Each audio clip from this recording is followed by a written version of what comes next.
and welcome back.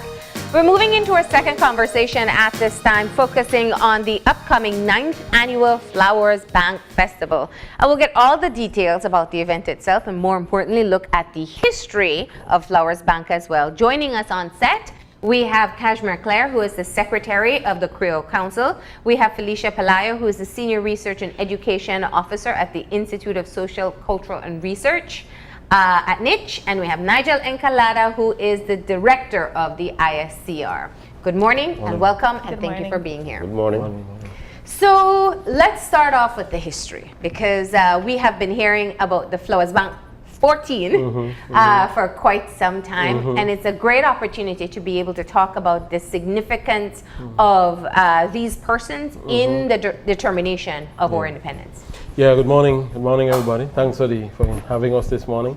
So the history, over the last 9 years or so, the National Institute of Culture and History has been doing research on this particular historical event. It has been in the historical records for some time, and was one of those events that was never really highlighted until recent times. Though it was present in the memory of in terms of knowledge that earlier individuals had read. But the Flowers Bank 14 basically refers to those 14 men whose vote on June 1st, 1797 carried the decision to stay and defend the settlement of Belize before and leading up to the Battle of St. George's Key. So it's I really want to make it clear for people listening at home, it is not an event that's disputed, or that it's one of those, it's historical fact. Yeah. Now what is as with the study of history, what happens is that sometimes you use the facts to try and make deductions. So one of the narratives that has developed is that these men would have paddled from what is today Flowers Bank to Belize Town to vote. Now that is very likely. So what happened was that on the 31st of May 1797, after about a year and a half of stress in the settlement. Why stress? Because by the beginning of 1796, word had already arrived in the settlement that Belize was going to be invaded by the Spaniards, and that they were amassing a fleet and troops and so on. The settlers, they didn't have any soldiers as such. It was a small logging community, maybe over 3,000, a little bit over 3,000. And so they sent requests to Jamaica for help.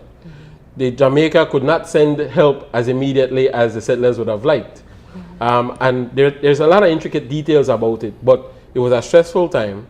So on the 31st of May, what happened was that a meeting was called to ask this question of the settlers who could vote at the time. The system of government at the time was called a public meeting, and those who could vote were those who met wealth and property qualifications.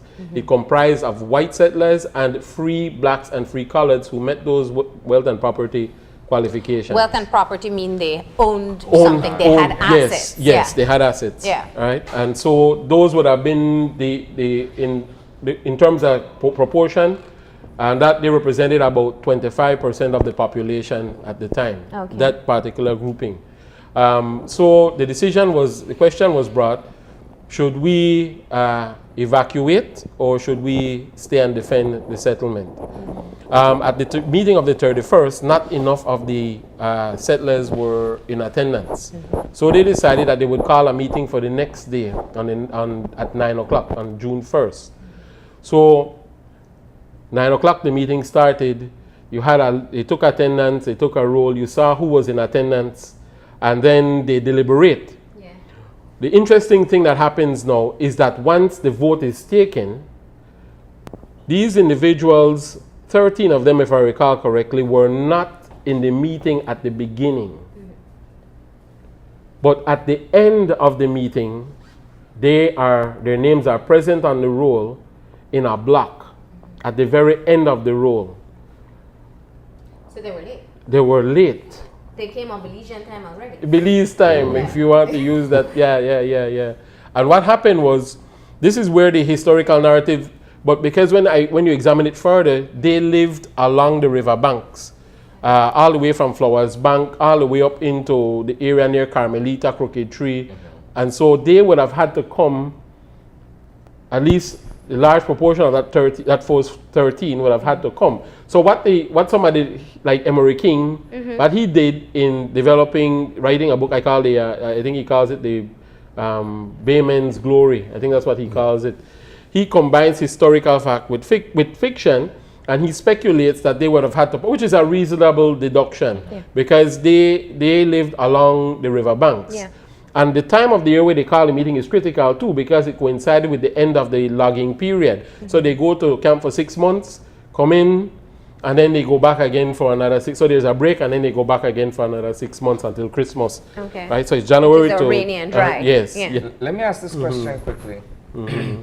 In terms of the historic significance of the Flowers Bank 14 and what they did ahead of the Battle of St. George's Key, why does it seem as if though there is less emphasis, for whatever reason, it comes off that way, there is less emphasis on that feat, if I may, versus the actual Battle of St. George's Key? I ask because in the primary school curriculum, you're taught about the Battle of St. George's Key in 1798, but you're not really told about the precursor to that particular event in history. Well, put it this way. I would think that what has happened is that they say that history is written by the conquerors. Yeah. From that, and so the Battle of St. George's Key, as is presented, while we know it's a historical event and important in the history of Belize, was written from the white perspective. Was written by the perspective of those people in the public meeting, the Thomas Paslows, the Thomas Potts. Even though the narrative did not really come into focus as a celebration until 100 years later, they did have in between those periods an effort to place emphasis on the Battle of St. George's Key. But because these 14, I think it's the color thing again, naturally, the free black and free colored population did not have people to push their agenda, and that is a critical. So to be very clear, the group that came from Flowers Bank were free colored? 11 of the 14. Uh-huh. All right. Were what? Free colored? Were free colored, free blacks and free colored. Free blacks and free colored. The difference is free black was were persons who were manumitted from slave, were given their freedom from slavery, and the free colors were those of mixed heritage. Okay, so free colored, at least 11 were free colored and free black. And this group came in late to this very important decision that was to be made. And why is it significant that they arrived and participated in the vote? Because, as history would have it, if they did not participate in the vote, they would have had a tie. It would have been 51 to 51. Their 14 votes made it 65 to 51. And so it's like you can't write a better script, right? In a historical narrative. What we speculate, though, what we can deduce is that of the three, at least two of them, we have tracked it in terms of attendance of the meetings. At least two of them, of the whites, had attended meetings prior to. But once this vote came up, it appears that they either would have gone themselves or would have sent for someone to go get these men from up the river. And here's another thing about the Flowers Bank men. The Flowers men themselves have a longer history. And you'll see how their lives tie into that of Belize. They originated in Nicaragua. They came around 1787 to the settlement after the abandonment, after the British gave up Nicaragua. But the thing about the Flowers men is that they were given their freedom earlier in Nicaragua. Their previous owner had gone back to England and had died, and when he died, his children tried to reclaim his estate, including them.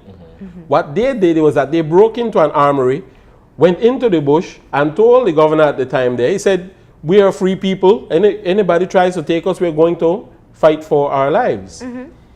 Eventually, they recognized them as freedmen. When the Mosquito Shore was evacuated, they came to Belize.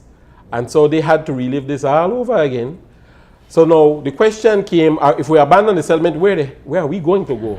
Well, and that gives very interesting Yes, perspective yes, because yes. they have been a part of a settlement that was abandoned. Yes. So they knew what could potentially be their fate had the Yes. decision gone the other way. Yes. So, yes. and I really wanted to tap into that. Why was it that there was so much?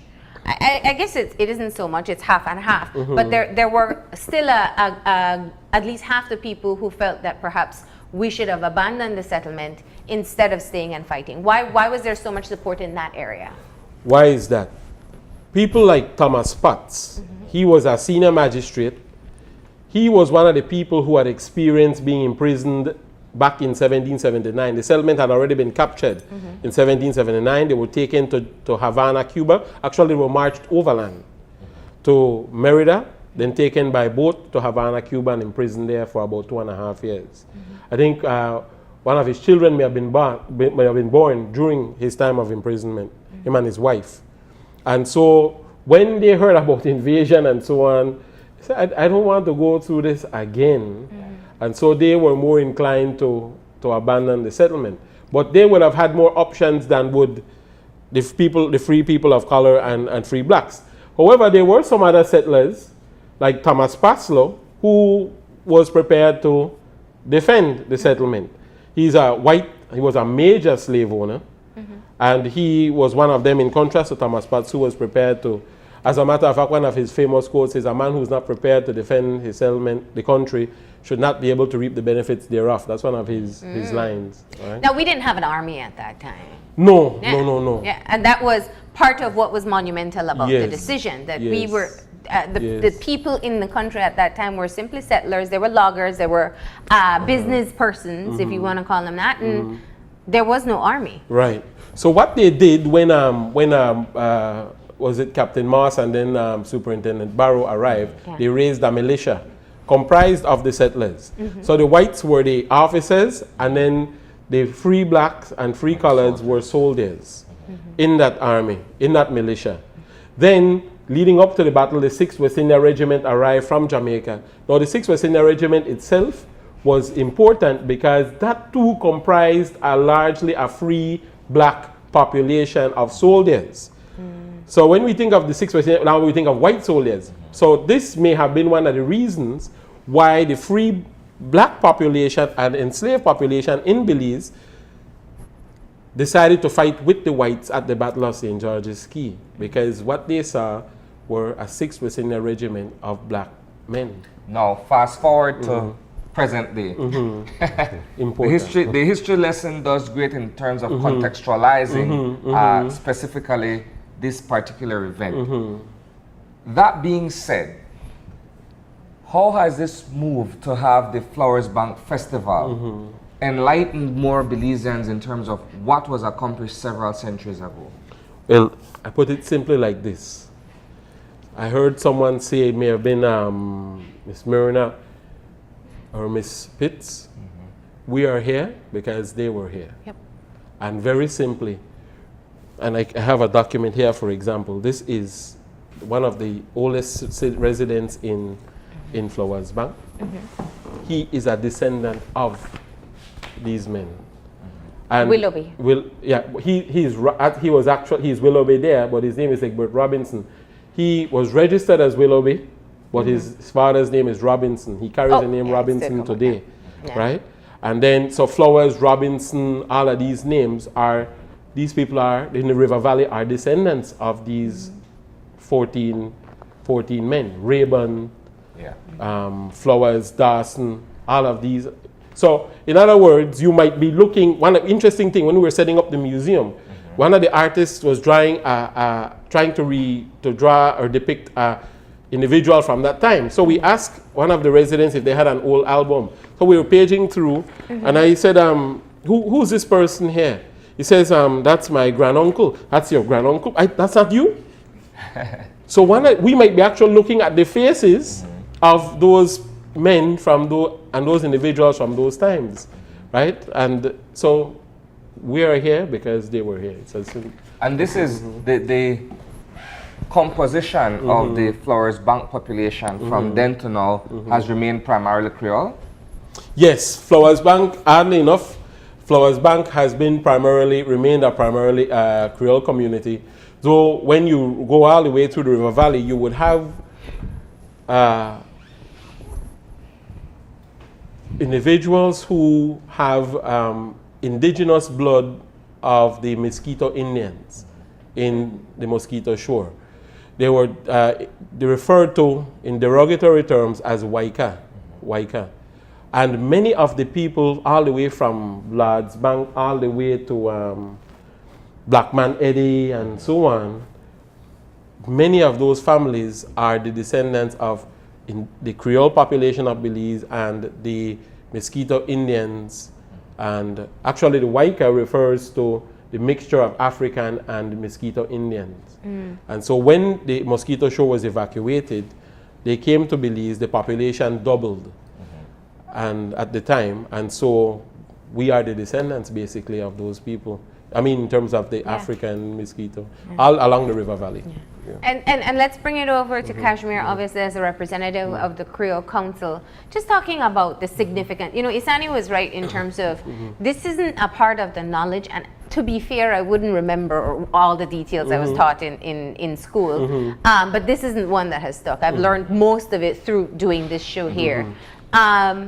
But it is significant, and it is important in understanding the determining factor that led us to the St. George's Key Day battle, the St. George's battle, and subsequently to the country that we now live in today. What does that mean for the Creole culture?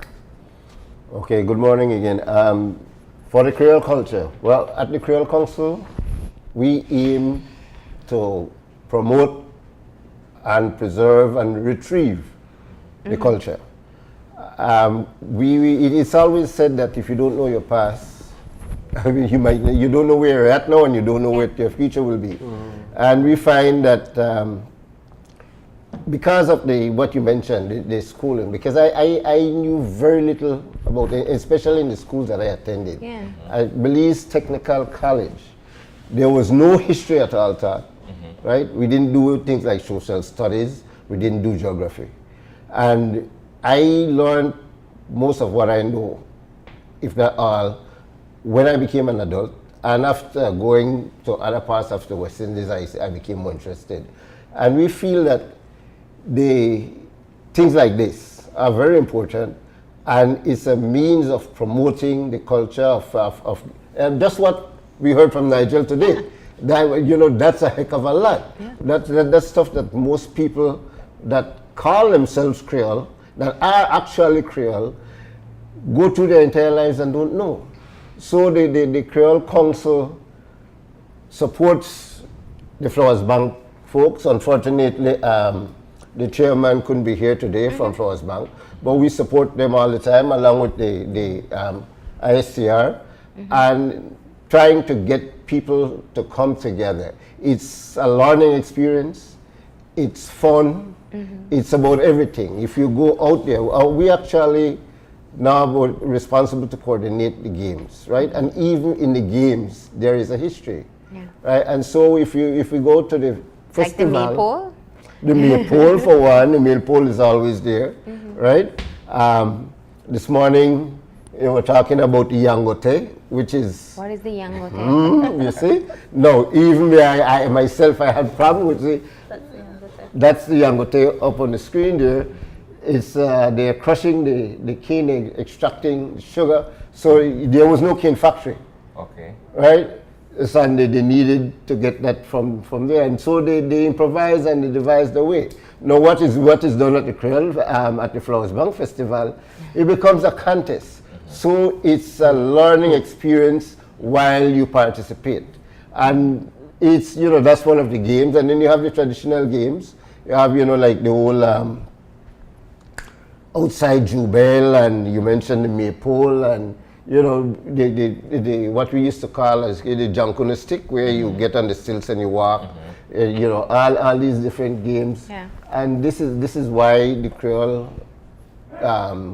Council supports the festival 100%, right? And you have the cricket. Okay, they have the cricket, they have the dory races, because in those days they had the transportation was by river, and you had pit pans coming down the river down to Belize, and we try to incorporate all these things, right? So the festival itself is still, while it is celebrating what took place, it is also ensuring that a lot of the cultural practices are maintained, but in a fun and competitive way. Right? And that includes what some of my friends like, the traditional food. And music, of course. In the beginning, Mr. Peters was there, but there are other Brockdown bands in the valley, and these people come out and support and play. And it's always fun. What does this do for oral tradition? I know that history, in a sense, is passed on from mouth to mouth, so to speak. What does something like this do for persons, young or old, wanting to understand the history of Flowers Bank? I think maybe Phylisha can answer that. She's actual responsible for community heritage. Okay, just a little background about the Flowers Bank Festival. It began in 2008 with the installation of the historic monument on the screen through efforts of Dr. Neil Garbott and the Institute of Archaeology. And since then, ISCR, our department, has been working with Flowers Bank to document the intangible cultural heritage, and that has involved teaching the Kriol drumming as well as having storytelling workshops. So that does take into account the oral traditions. Some of that has been working with community elders to document those, the folk stories, and the Anansi stories especially are pretty popular in that part of the country. So we've documented that, and we've worked with the younger generations from within Flowers Bank and the other communities to help to pass on some of that knowledge. So through fun, creative activities like that, we're able to pass on history in a fun way between the two generations.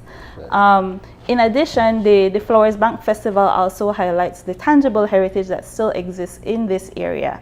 So as much as we've heard about the historical narrative, there are artifacts from that past that are still present in that area.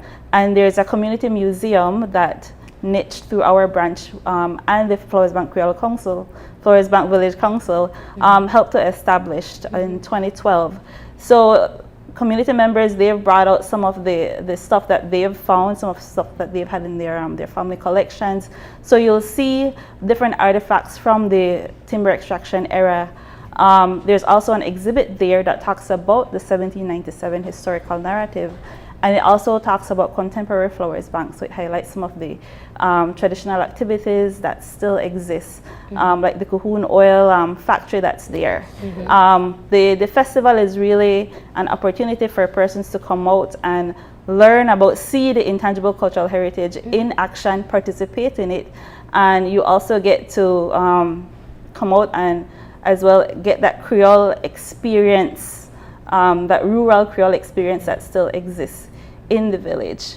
And I'd also like to add that this year we're making some enhancements to the museum through the Museum of Belize. They've been tremendous in their efforts to help to install proper display casing for some of these artifacts that are on display. So residents and visitors that are returning to the festival this year will see a couple changes, and we're bringing back some of the activities like that has been mentioned, the Yangote competition, the coconut husking, watermelon eating. We're going to try to have the greasy pig there also. The Maple will be back, and the Belize Canoe Association, they help us to organize the annual Flowers Bank canoe race. And we've seen images obviously of the museum itself. I think that's definitely a great effort there. Over the past 8 years that you've been hosting the festival, have you seen a large support from just River Valley residents, or are you also seeing people from other parts of the country coming into Flowers Bank as well? Yes, we've definitely seen that the number of visitors has grown over the years. We always get people from the River Valley that come out. They look forward to the festival. We promote it in the other villages. And as you know, other villages also have their community festival. So there's really that support that exists between the communities. Also, because we have events like the canoe race where you have participants from different parts of the country, they also bring in a large crowd to the festival. And as the festival keeps growing each year and people become aware of it, we start having more and more persons come out to the festival. Okay. So the festival takes place this weekend Yes. on Saturday. Saturday, June June 3rd. The opening ceremony is at 9 a.m. at the community center. All right, and it is to be as close to the date, the actual date in history, June 1st, when the Flowers Bank 14 made all the difference as to the Belize that we get to enjoy today. Right.